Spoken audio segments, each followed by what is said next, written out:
Very good evening viewers. तो आज Sunday है, तो आज मेरे को लगा मैं मैक्रो इकोनॉमी बहुत फॉलो करता हूँ। तो मेरे को लगा कि आज आपसे इकोनॉमी रिलेटेड बात किया जाए, इंडियन इकोनॉमी कैसे चल रही है। तो ये लेके मैं आपसे चर्चा करूँ, तो मैं इसीलिए आया हूँ। प्रेजेंट अगर मैं इंडियन इकोनॉमी की बात करूँ, तो आरबीआई ने जो अभी कहा है कि जो जीडीपी रेट उन्होंने पहले कहा था 6.5% होगा, उसमें कुछ चेंज किया है। उस 6.5 को चेंज करके 6.8% अब उन्होंने इंडिया का जीडीपी बोला है। और आरबीआई रेपो रेट में अभी भी आरबीआई ने कोई फर्दर चेंज नहीं किया है, जो कि 5.5% जो रेपो रेट रखा था उन्होंने घटा के, तो उसमें तब कोई भी चेंज नहीं किया है। तो मैं आपके साथ फैक्ट्स लेके कुछ बात करूंगा।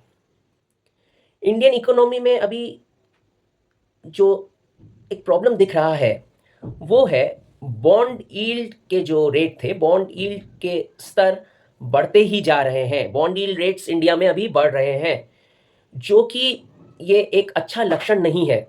और बॉन्ड यील्ड के रेट्स बढ़ रहे हैं, जबकि सरकार ने आरबीआई ने रेपो रेट कम करने के बाद भी, आरबीआई के रेपो रेट कम करने के बाद भी जो बॉन्ड रेट्स बढ़ते जा रहे हैं, ये एक बॉन्ड यील्ड जो बढ़ते जा रहे हैं, ये एक समस्या लग रही है। तो बॉन्ड यील्ड का बढ़ना जो दिखा रहा है कि इन्वेस्टर्स अभी बॉन्ड्स में कोई इन्वेस्टमेंट नहीं करना चाह रहे हैं। दरअसल बॉन्ड्स की अगर बात करूं, मैं शॉर्ट में आपको बताना चाहूँगा बॉन्ड्स क्या होता है। बॉन्ड्स, इंडियन सरकार जो गवर्नमेंट बॉन्ड्स रखती है, एक फिक्स रेट, उसका कूपन रेट होता है, मैच्योरिटी रेट होता है, टाइम पीरियड होता है। ये एक डेब्ट इंस्ट्रूमेंट है। तो इसमें इन्वेस्टर्स अगर पैसा लगाती है तो उसके फेस वैल्यू के हिसाब से उसको पैसा मिलता है, जो उसका फिक्स्ड रेट है कूपन रेट के हिसाब से। तो बॉन्ड यील्ड का घटना ये इंडियन इकोनॉमी के लिए अच्छा नहीं है, पहली बात। और अगर मैं इकोनॉमी को अगर फर्दर मैं जाऊं, हम लोग सब लोग कह रहे हैं कि इंडिया जीडीपी वाइज ग्रो कर रहा है। इंडिया ने यूके को पिछाड़ा, जर्मनी को पिछाड़ा, जापान को पिछाड़ा। लेकिन हम लोगों की नज़र, मैं बार बार एक ही चीज़ कह रहा हूँ, हम लोगों की नज़र जीडीपी पर कैपिटा पे नहीं है, परचेस पावर पैरिटी पे नहीं है। क्योंकि जीडीपी पर कैपिटा के हिसाब से अगर देखें, परचेस पावर पैरिटी के हिसाब से अगर देखें, इंडिया अभी भी जापान और जर्मनी जैसे देशों से काफ़ी पीछे है। केवल जीडीपी का बढ़ना ही सब कुछ नहीं। जीडीपी पर कैपिटा एक बहुत ही वाइटल इंडिकेटर है, जो क्वालिटी ऑफ लाइफ दिखाता है। ह्यूमंस पर कैपिटा जब हम बोल रहे हैं, जीडीपी पर कैपिटा, इंडिविजुअल का लाइफ का क्वालिटी कितना अच्छा हुआ वो जीडीपी पर कैपिटा से पता चलेगा, जिसमें अभी भी हम बहुत पीछे हैं। सेकेंड, जो मैं बोल रहा हूँ, परचेस पावर पैरिटी में भी हम लोग बहुत पीछे हैं। इंडिया का परचेस पावर अगर हम कंपेयर करें चाइना, जापान, इन देशों से बहुत हम लोग पीछे हैं। और हमारी फिनेंस मिनिस्टर, मैं उनको रेस्पेक्टेड ही कहूँगा, रेस्पेक्टेड फिनेंस मिनिस्टर, जिन्होंने कहा है कि इंडिया को अगर one of the major leading economy में अगर आना है तो इंडिया को 8% जीडीपी पर आना पड़ेगा। तो अभी जैसे सरकार बोल रही है, अभी 6.8% या 6.5% जीडीपी इंडिया ग्रो की है, 6.5% 6.8% जीडीपी है। 8% जीडीपी का जो बात है, 8% जीडीपी, मैं फैक्ट बता रहा हूँ, अगर 8% जीडीपी अगर पहुँचना है, इंडिया विदाउट मैन्युफैक्चरिंग 8% जीडीपी पर आना बहुत ही मुश्किल है। इंडिया को मैन्युफैक्चरिंग हब होना पड़ेगा, जो कि मैं फैक्ट बता रहा हूँ। लास्ट, आपको खराब लगेगा लेकिन यही सत्य है, लास्ट 10 सालों में इंडिया मैन्युफैक्चरिंग वाइज में हम लोगों ने बहुत कुछ सोचा, हम लोगों ने आइडियाज़ लिए, हमारी सरकार अच्छे अच्छे आइडियाज़ लाए, लेकिन इम्प्लीमेंट वैसे नहीं हो पाए। मेक इन इंडिया स्किल एक बहुत ही अच्छा, मेक इन इंडिया जो बहुत ही अच्छा स्कीम था, लेकिन उसको हम अभी भी लास्ट 10 ईयर्स में सही तरीके से हम लोग इम्प्लीमेंट नहीं कर पाए। इंडिया का एक मेजर प्रॉब्लम यही रहा है कि सरकार सब कुछ डिस्कस कर रही है, आइडियाज़ ला रही, सोच रही है सब चीज़ के लिए, लेकिन फाइनल इम्प्लीमेंटेशन नहीं हो पा रहा है, क्योंकि इम्प्लीमेंटेशन ही सब कुछ है। उधर चाइना जो आइडियाज सोचता है वो इतना कुछ बताता नहीं, वो इम्प्लीमेंट करता है। तो हमारे देश में इम्प्लीमेंटेशन का एक प्रॉब्लम है, हम लोग फाइनली इम्प्लीमेंट नहीं कर पा रहे हैं। तो इंडिया को अगर 8% जीडीपी तक आना है तो इंडिया को मैन्युफैक्चरिंग वाइज ग्रो करना पड़ेगा। और जो वास्तव है, जो प्रैक्टिकल चीज़ है, इंडिया मैन्युफैक्चरिंग में अभी बहुत पीछे है।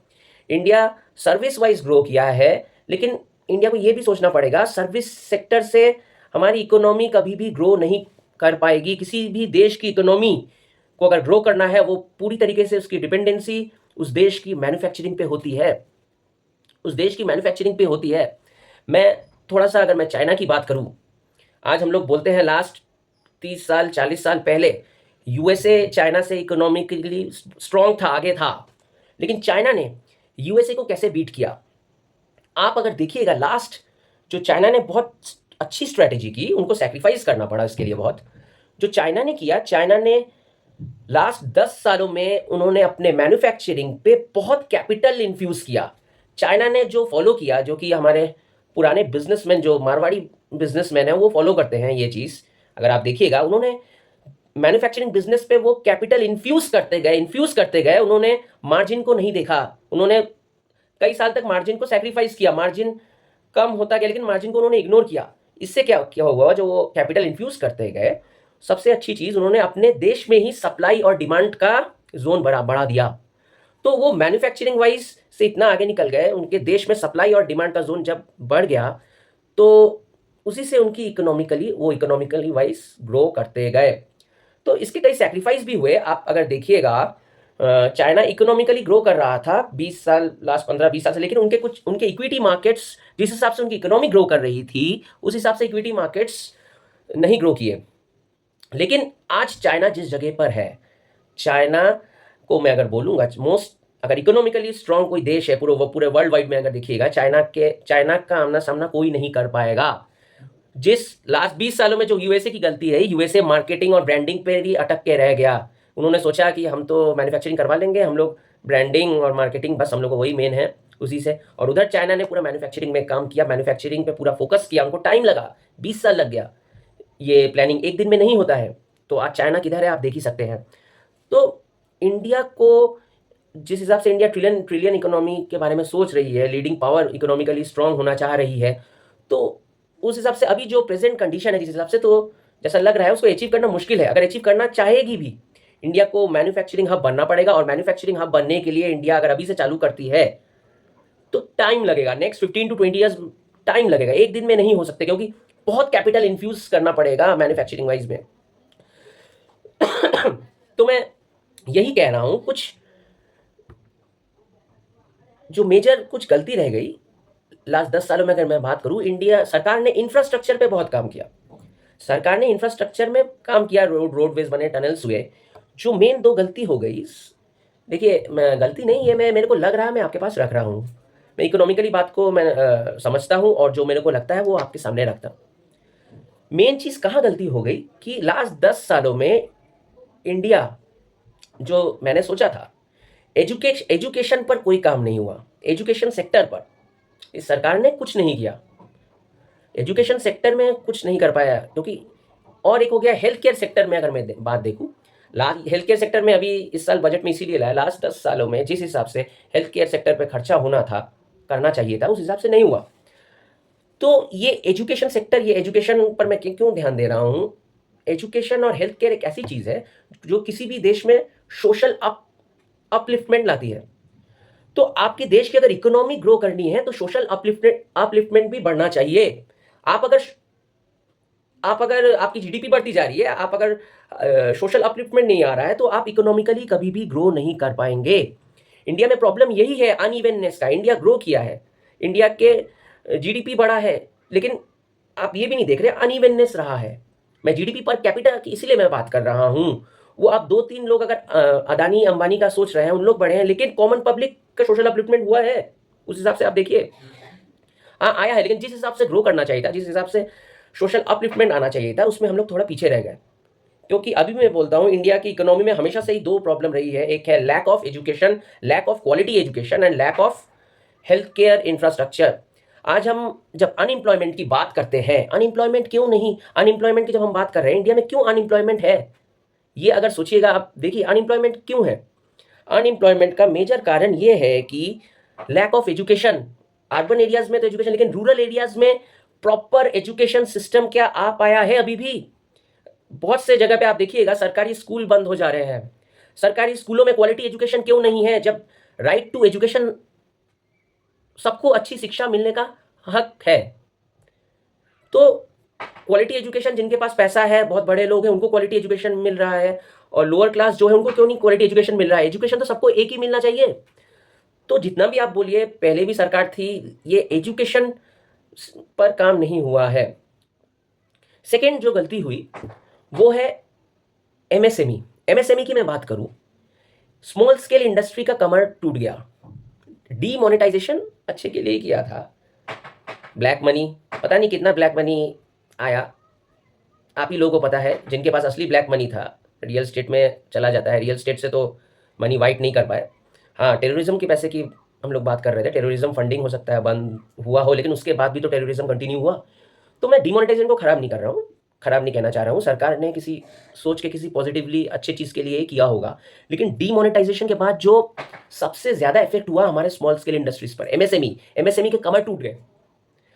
तो स्मॉल स्केल इंडस्ट्रीज के जो स्मॉल स्केल इंडस्ट्रीज में जो गिरावट हुआ, तो किसी भी देश में लार्ज स्केल इंडस्ट्रियलाइजेशन की अगर बात करूं, इकोनॉमिकली ग्रो करना है तो इंडस्ट्रियलाइजेशन आना पड़ेगा। तो किसी भी देश में अगर स्मॉल स्केल इंडस्ट्रीज का अगर बैकबोन टूट जाए तो लार्ज स्केल इंडस्ट्रीज कैसे आ पाएंगी? क्योंकि एमएसएमई की अगर बात करूं, आज भी हमारे देश में मैक्सिमम लोग जो एम्प्लॉयड है, जिनकी इनकम आती है, यही सत्य है, वो स्मॉल स्केल इंडस्ट्रीज में ही काम करते हैं। यही फैक्ट है। हमारी देश की इकोनॉमी में एक प्रॉब्लम स्टार्टिंग से ही रहा है। हमारे देश में लीपिंग इकोनॉमी रही है। क्योंकि आप यूएस की बात करें, किसी चाइना की बात करें, दूसरे देश की बात करें, सबकी इकोनॉमी जो ग्रो हुई है बेसिकली क्या, पहले उस देश में प्राइमरी सेक्टर ग्रो किया, प्राइमरी सेक्टर के बाद सेकेंडरी सेक्टर ग्रो किया, फिर टर्शरी सेक्टर ग्रो किया। प्राइमरी सेक्टर की अगर मैं बात करूँ, प्राइमरी सेक्टर मतलब एग्रीकल्चर, स्मॉल स्केल इंडस्ट्री जितने भी हो गए वो प्राइमरी सेक्टर में आए। सेकेंडरी सेक्टर हुआ आपके इंडस्ट्रीज, मैन्युफैक्चरिंग की बात कर रहा हूँ। और टर्शरी सेक्टर हुआ जो सर्विस सेक्टर की हम बात कर रहे हैं। तो इंडिया का यही प्रॉब्लम रहा है कि इंडिया प्राइमरी सेक्टर में थोड़ा ग्रो किया, व्हाइट रेवोल्यूशन, ग्रीन रेवोल्यूशन के बाद उधर से डायरेक्ट जंप मार दिया टर्शरी सेक्टर पर, सर्विस सेक्टर पे, और बीच में जो मैन्युफैक्चरिंग सेक्टर था, सेकेंडरी सेक्टर था, वो कुछ नहीं हुआ। तो किसी भी देश की अगर इकोनॉमी बढ़नी है, अगर इकोनॉमिकली ग्रो करना है, तो उस देश के लिए मैन्युफैक्चरिंग एक बहुत वाइटल रीजन है। अगर आपके देश में स्ट्रॉन्ग, अगर आपका देश मैन्युफैक्चरिंग में स्ट्रॉन्ग है तो आपका देश इकोनॉमिकली ग्रो कर सकता है एकदम। लेकिन आपके पास अगर मैन्युफैक्चरिंग नहीं है, आपका देश मैन्युफैक्चरिंग के हिसाब से अगर ग्रो नहीं किया है, मैन्युफैक्चरिंग हब नहीं हो पाया है, तो उसका ग्रो करना बहुत मुश्किल है। तो मैं यही कहना चाह रहा हूं, इंडिया की ये इकोनॉमी में बहुत प्रॉब्लम रही है कि इंडिया अभी तक पूरी तरीके से मैन्युफैक्चरिंग हब नहीं बन पाई है। इसका अच्छा उदाहरण आप समझ पाएंगे, इस देश में एक मैकेनिकल इंजीनियर का अगर सैलरी देखेंगे और आईटी इंजीनियर्स का सैलरी देखेंगे, उसी से आपको समझ में आ जाएगा। यहाँ पे मैकेनिकल इंजीनियर्स की सैलरी इतनी कम है, और एक जो आईटी इंजीनियर्स है जो सर्विस इंडस्ट्री में काम कर रहे हैं, आईटी इंजीनियर्स की सैलरी कितना डिफरेंस मिलेगा। और यही आप जापान चले जाइए, साउथ कोरिया जाइए, आप जर्मनी जाइए, मैकेनिकल इंजीनियर्स की सैलरी कहाँ है, मैकेनिकल और मैन्युफैक्चरिंग इंजीनियर्स की सैलरी कितनी हाई है एज कंपेयर टू इंडिया। तो यही कुछ चीज़ है। इंडिया को अगर इकोनॉमिकली स्ट्रांग होना पड़ेगा तो इंडिया को सोशली भी ग्रो करना पड़ेगा, साथ साथ में मैन्युफैक्चरिंग हब बनना पड़ेगा। और हमारे देश में एक ही प्रॉब्लम है, हम लोग आइडियाज़ तो ला रहे हैं, हम लोग सब कुछ कर रहे हैं, हम लोग डिस्कशन कर रहे हैं, लेकिन आइडियाज़ को हम लोग सही तरीके से इम्प्लीमेंट नहीं कर पा रहे हैं। अगर हम बात करें चाइना से, अगर कंपेयर करें, चाइना कुछ बोलता नहीं है पहले, चाइना इम्प्लीमेंट करता है सीधा। तो ये कुछ चीज़ मेरे को लगा आपके साथ आज बैठकर कुछ डिस्कस करूँ, तो मैंने किया। तो आपको ये वीडियो मेरा कैसा लगा, आप ज़रूर वीडियो में बताइएगा। आज के लिए इतना ही।